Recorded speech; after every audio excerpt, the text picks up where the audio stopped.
Bonjour à tous. Dans l'actualité de ce jeudi 1er août, les bureaux de poste de Cayenne Mandela et d'Y-Grandjean toujours fermés au public depuis l'agression d'une chargée de clientèle le 22 juillet dernier à la poste Mandela. Certains agents de ces deux bureaux ont fait valoir leur droit de retrait pour danger grave et imminent et se sont mis en arrêt maladie. C'est ce qu'indiquent les colonnes de France Guyane. Les usagers doivent ainsi se diriger vers les bureaux de Baduel, agence déjà congestionnée en temps normal. Pour un retour au travail en toute sérénité, les agents ont fait valoir certaines revendications comme le réagencement des bureaux afin que les agents soient moins exposés au public et le renforcement de la sécurité d'une manière générale. Des travaux seront bel et bien entrepris, a confirmé la direction. La réouverture des bureaux devrait avoir lieu à la mi-août. Comme chaque début de mois, on fait le point sur les prix des produits pétroliers. Mauvaise nouvelle pour les automobilistes en ce 1er août, car tout augmente. Le samplon frôle à nouveau la barre symbolique des 2 € et atteint les 1,98 € le litre, soit une augmentation de 3 centimes par rapport au prix du mois de juillet. Hausse également de 4 centimes du gazole qui s'affiche ce matin à la pompe à 1,83 € le litre. Et puis enfin, la bouteille de gaz augmente aussi de 72 centimes et passe à 22,98 €. Les outrages sexistes et sexuels ont encore augmenté l'an dernier en France. Malgré une hausse plus modérée que les années précédentes, ils ont tout de même augmenté de 19% l'an dernier. 3400 de ces outrages ont été enregistrés par la police et la gendarmerie. C'est ce que révèle une étude publiée hier par le service statistique ministériel de la sécurité intérieure. Et ce que l'on apprend, c'est qu'en Outre-mer, ces outrages sexistes et sexuels sont moins importants que dans l'Hexagone. Aline Druel. En effet, selon les chiffres publiés, ce sont les grandes villes de plus de 200 000 habitants et l'agglomération parisienne qui sont en premier lieu touchées par ce phénomène. Ainsi, en Île-de-France, en 2023, on a compté 8,5 outrages sexistes et sexuels pour 100 000 habitants. La moyenne hexagonale, avec une forte hétérogénéité territoriale, est de 5,1. En Outre-mer, les taux sont faibles pour l'an passé. 0,6 infractions pour 100 000 habitants en Guadeloupe, avec 21 outrages enregistrés, juste derrière la Réunion. En Martinique, 7 outrages ont été comptabilisés par les services de police et de gendarmerie en 2023. Sur la période plus large, celle 2018-2023, c'est aussi dans les Outre-mer et en Corse que l'on a enregistré le moins d'outrages sexistes et sexuels. 55 en Guadeloupe, 38 en Martinique. Il y en a eu, pour comparer, 72 à La Réunion, 27 en Guyane et 6 à Mayotte. Le taux rapporté à la population est de 2,4 infractions pour 100 000 habitants en Guadeloupe, de 1,8 pour 100 000 en Martinique, ce qui situe les deux îles tout de même au même niveau que plusieurs départements hexagonaux. L'outrage sexiste et sexuel, pour rappel, peut être puni d'une amende de 1 500 €. Depuis avril 2023, s'il est aggravé, visant une personne vulnérable ou commis dans les transports publics par exemple, il est considéré comme un délit et passible d'une amende de 3 750 € assortie de peines complémentaires. Les victimes, encore peu nombreuses à se signaler, doivent immédiatement contacter les services de police ou de gendarmerie. Les précisions d'Aline Druel. Des outrages en Outre-mer sûrement peu signalés dans ces territoires ultramarins. La gendarmerie fait le point après les opérations de sécurisation du festival Waissila à Matoury. Le week-end dernier, à l'occasion de la 3e édition du Waissila Festival organisé par l'association Why Not au stade municipal de Matoury Daniel Sinaï, près d'une 50aine de gendarmes ont été mobilisés pour garantir le bon déroulement de cet événement. Bilan, sur les 2 jours, 4 personnes ont été interpellées, 2 armes de poing, 35 grammes de cocaïne et 100 grammes de résine de cannabis ont été saisies, 12 conduites sous stupéfiants et 4 conduites sous l'emprise d'un état alcoolique ont été relevées. Le GHB, cette drogue dissimulée dans les boissons de plus en plus présente dans les événements festifs. Depuis plusieurs années, des personnes mal intentionnées intoxiquent des participants à des manifestations festives avec du GHB. Connu aussi sous le nom de drogue du violeur, le produit permet de brouiller l'essence de la victime pendant plusieurs heures. Les auteurs en profitent parfois pour agresser sexuellement leur proie ou pour les dépouiller de leurs effets personnels. En Martinique, plusieurs témoignages font état de cas qui auraient été identifiés à la Mercury Beach qui s'est tenue samedi sur la plage de Grand-Anse au Anse d'Arlé. Environ 12 000 personnes ont participé à l'événement et certains participants se sont retrouvés pris en charge par leurs amis ou carrément par le poste de secours. Pour certains, des analyses auraient confirmé la présence de la drogue dans leur sang. Reportage de Mathéo Pasto de RCI Martinique.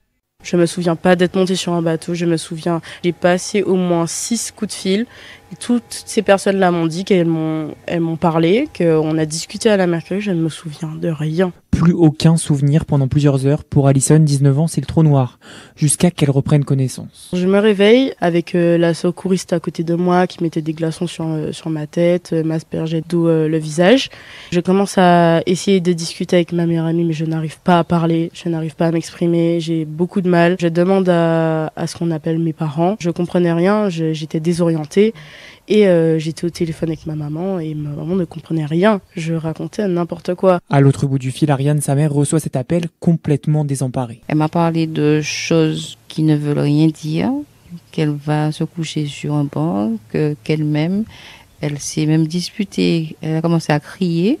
Je me suis dit, est-ce qu'elle a fumé ou est-ce qu'elle a bu quelque chose? Parce que ma fille était méconnaissable. Une fois à la maison, Ariane pense que sa fille a consommé de l'alcool à outrance. Malgré les explications d'Alison, elle décide de la punir. J'étais très déçue, très énervée. Tout s'est éclairci hier soir. Oui, suite à un reportage qu'on a fait à la télé qui disait que le GHB a circulé à la Mercury et qu'il y a eu un témoignage d'un garçon. Le garçon explique et Alison et moi se rendent compte que ce sont les symptômes qu'Alison avait. Les organisateurs, eux, affirment avoir tout mis en place pour sensibiliser les festivaliers à ce type de risque. Gilles Vanajou, l'organisateur de la Mercury Beach. Nous avons communiqué pendant quasiment 2 mois pour envoyer des messages de prévention, demander aux gens de faire attention.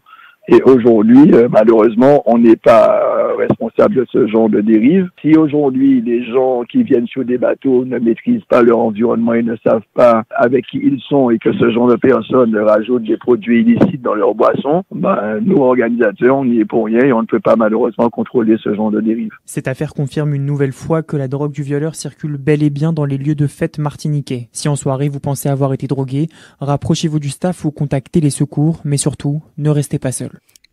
Voilà la réaction d'Alison, cette jeune participante du festival La Mercury Beach en Martinique, mais également la réaction des organisateurs recueillis par Matteo Pasto de RCI Martinique.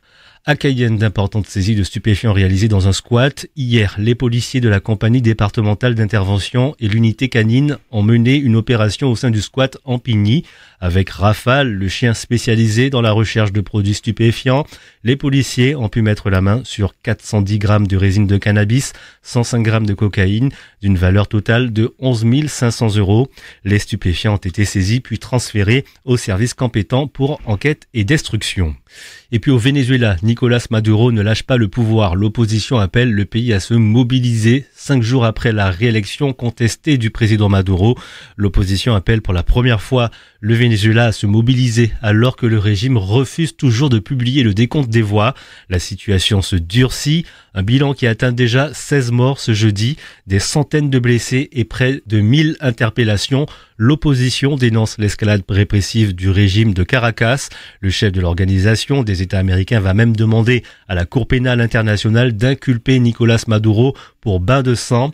Jusqu'ici, les manifestations étaient spontanées. Le candidat donné perdant n'avait appelé personne à descendre dans la rue. Mais face à l'obstination du président sortant qui n'a aucune intention de lâcher le pouvoir, changement de stratégie. Maria Corina Machado, la charismatique chef de l'opposition qui n'a pas pu se présenter à l'élection, mais qui reste aux commandes, a lancé ce jeudi un ordre de mobilisation générale. On ouvre notre page consacrée au sport et aux JO de Paris. Des adolescents guyanais sont allés voir du tennis de table aux Jeux Olympiques. 10 jeunes licenciés au club de roller de Mirza à Cayenne ont pu découvrir certains sports dans la capitale. Issus des quartiers prioritaires de la ville, ces jeunes âgés de 13 à 17 ans ont bénéficié de billets achetés par la mairie pour assister à des épreuves aux JO de Paris. Ils sont en tout 69 à être partis dans l'Hexagone, répartis en 5 groupes issus de 5 clubs sportifs cayennais. Le but est de découvrir des sports qu'ils ne connaissent pas. Étienne Cornec a accompagné un groupe reportage à Paris. Riley, 13 ans, et Jamie, 15, s'échangent quelques balles sur la table de ping-pong dans leur hôtel situé dans le 14e arrondissement de Paris, en attendant le reste du groupe. De quoi motiver ce dernier originaire de la Madeleine avant de voir des joueurs professionnels en vrai. Qu'ils soient à fond déjà, qu'ils aiment le sport qu'ils font et que j'apprends, comme j'aime aussi ce sport, que j'apprends de nouvelles techniques quand je vais assister à ce match. Une fois tout le monde prêt, la troupe se dirige vers l'arrêt de tramway le plus proche, direction l'Arena Sud de Paris, porte de Versailles, dans la bonne humeur. Pour cause, ils vont voir les 16e de finale de tennis de table, un sport que beaucoup de jeunes n'ont jamais vu. C'est le cas de Muerta, 17 ans, originaire de Montlucas. Elle veut profiter de l'événement pour apprendre à jouer. Tout d'abord, comment on joue déjà, les règles du jeu, et on verra bien, hein. Après avoir scanné leur billet à l'entrée, les jeunes sont entrés dans la salle pour une session de 2 heures. Les rencontres se sont disputées dans une très belle ambiance. Aucun Français ne jouait à ce moment-là, mais les adolescents ont eu la chance d'observer la championne olympique en titre, la chinoise Chen Meng. À la sortie, Gemina, 17 ans, a été admirative du niveau de jeu de ses pongistes. C'était très impressionnant, la vitesse à laquelle ils rattrapaient la balle, la renvoyaient, et le public derrière eux qui était qui les supportait, et j'ai trouvé ça impressionnant, oui. Vincent, 15 ans, habitant du quartier Mango, voulait absolument voir du ping-pong. Il n'a pas été déçu. C'était bien. Déjà, j'ai pu voir l'autre aspect du sport. On a vu un peu du sport à haut niveau, parce qu'on n'a pas vu. Et puis, j'aime bien le ping-pong aussi. Cette discipline peut même leur servir pour des compétitions de skateboard et de roller, selon Yanassi Dalza Yassine, l'une des accompagnatrices du groupe. Je pense que dans tous les sports, c'est vraiment le travail qui paie. Donc de voir les joueurs arriver à ce niveau olympique, c'est vraiment un plus pour eux de se motiver et de se dire qu'ils peuvent y arriver et que c'est en travaillant qu'on obtient des médailles. Une expérience enrichissante pour Kélicia Baird, accompagnatrice et référente en centre social. Le plus important pour nous, c'était de voir le sport urbain. Ça leur apportait un plus pour connaître le tennis de table, puisqu'il y a ceux qui n'ont pas l'habitude de regarder. Ils étaient passionnés, ils ont découvert un nouveau monde, un nouveau jeu, donc voilà. De quoi revenir en Guyane avec des souvenirs et des yeux émerveillés. Un reportage signé Étienne Cornec. Et puis on revient en Guyane, une piscine au milieu de la cour de récréation à l'école Samuel Chambaud. Tous les jours jusqu'à la fin du mois d'août, vos enfants peuvent pratiquer la natation gratuitement, accompagnés de maîtres nageurs et d'encadrants qualifiés de l'association Ma Guyane Nage. C'est donc la natation qui va vers les jeunes des quartiers avec l'installation de piscines par l'association. L'objectif est de développer et d'approfondir les techniques respiratoires et la maîtrise aquatique grâce à une approche ludique. Prévenir les noyades en Guyane est l'initiative première de l'association Ma Guyane Nage. C'est ce que nous explique le maître nageur Émeric Portejoie. Le but numéro 1, ça va être surtout d'apprendre justement à nager parce que on n'est pas sur de l'apprentissage ensuite. Une fois que l'enfant sait nager, on le laisse aller en direction des clubs pour s'il souhaite justement en apprendre un peu plus. Là, nous vraiment, l'objectif numéro 1, ça va être que l'enfant sache sortir de l'eau tout seul pour justement pouvoir se secourir lui-même, ne pas avoir l'aide des parents. Enfin voilà, s'il tombe tout seul dans l'eau, il faut qu'il puisse se relever, ressortir tout seul. C'est ça le but numéro 1. Après, effectivement, on a de tous les niveaux. On a des niveaux d'enfants qui savent pas du tout nager, donc on y va petit à petit. Et ce qui est très intéressant aussi, c'est de voir qu'en 1 heure, l'enfant peut passer d'avoir très peur de l'eau à mettre complètement la tête sous l'eau. Donc voilà, c'est une satisfaction personnelle aussi parce que l'enfant apprend très vite. Il n'y a jamais eu vraiment de soucis parce que tout le monde est vraiment motivé, ils sont contents qu'on soit là. En plus, c'est des cours qui sont gratuits. Et on délivre aussi justement à chaque fois, au bout de 7 ou 8 séances, c'est un petit diplôme en fonction du niveau atteint avec des paliers qui sont toujours intéressants et les enfants sont très contents aussi. Voilà. De nombreux nageurs participent à l'opération, certains sont plus expérimentés que d'autres qui sont débutants et une chose est sûre, c'est qu'ils ont appris les bases de la natation et ils s'en réjouissent comme nous l'explique Rose, apprentie nageuse. Ce que j'aime c'est que on nous apprend à nager déjà et on s'entraîne aussi. Peut-être que s'il y a quelqu'un qui passe en CM2, en 6e, eh ben, il va refaire de la piscine. Au moins, il sait que là, peut-être qu'il y a des gens, quand ils vont à la piscine, ils ont peur. Mais cette fois, ils vont affronter leur peur parce qu'ils savent que grâce à Ma Guyane Nage, ils ont appris à nager. En Guyane, on va dire qu'on est en haut, on est tout près des côtes et il peut arriver n'importe quoi, une vague. Et c'est pour ça qu'il est important d'apprendre à nager aussi. Et on peut aussi, par exemple, se perdre en mer. c'est important. Déjà, il faut savoir rester droit et ne pas paniquer quand on arrive dans l'eau et respirer. Essayer de faire le plus de bulles dans l'eau, comme ça va nous empêcher de à chaque fois monter la tête, ça va nous déconcentrer. Des réactions recueillies par Lynn Lébertier et puis Rose, et comme les autres apprentis nageurs, peut-être seront des futurs Léon Marchand. Et puis à Paris, la sprinteuse courroucienne Jemima Joseph fera son entrée demain au JO avec le début des séries du 100 mètres féminin. Ce sera à 6h50, heure de Guyane, que vous pourrez suivre sur les antennes et réseaux de Radio Pays. Voilà pour l'essentiel de l'actualité sur votre radio. L'info continue sur le site internet et les réseaux sociaux de Radio Pays.